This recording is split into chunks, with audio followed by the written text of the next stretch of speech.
বিলকিস বানোর ধর্ষণকারীদের জেলে ফেরত পাঠানোর নির্দেশ দিয়ে সুপ্রিম কোর্টের রায়ের পরে ২৪ ঘন্টারও বেশি সময় কেটে গিয়েছে। মোদী সরকারের কোনো মন্ত্রী বা বিজেপির কোনো নেতা এই রায়কে স্বাগত জানালেন না কেন, তা নিয়ে আজ প্রশ্ন তুললেন বিরোধীরা। বিরোধীদের অভিযোগ, নরেন্দ্র মোদী যতই ৩ তালাক রদ করে বা মহিলা সংরক্ষণের বিল পাশ করিয়ে মহিলা ভোট ব্যাংক জয়ের চেষ্টা করুন, বিজেপির এই আচরণ থেকেই মহিলাদের সম্পর্কে তাদের মনোভাব স্পষ্ট হয়ে গিয়েছে। সোমবার সুপ্রিম কোর্ট বিলকিস বানোর ধর্ষণকারীদের জেল থেকে মুক্তি দেওয়ার জন্য গুজরাট সরকারকে কার্যত কাঠগড়ায় তুলেছিল।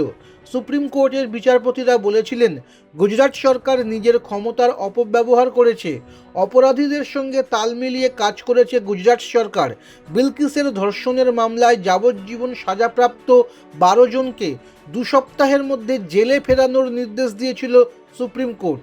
বিরোধী মঞ্চ ইন্ডিয়ার সমস্ত দল এই রায়কে স্বাগত জানালেও বিজেপি মুখে কুলুপ এঁটেছে। সাধারণত বিজেপির সদর দফতরে দলের মুখপাত্ররা নিয়মিত কোনো না কোনো বিষয়ে সাংবাদিক সম্মেলন করে থাকেন। সুপ্রিম কোর্টের রায় নিয়ে সাংবাদিকদের প্রশ্নের মুখে পড়তে হবে বুঝে সোমবার বা মঙ্গলবার বিজেপি কোনো সাংবাদিক সম্মেলনও ডাকেনি।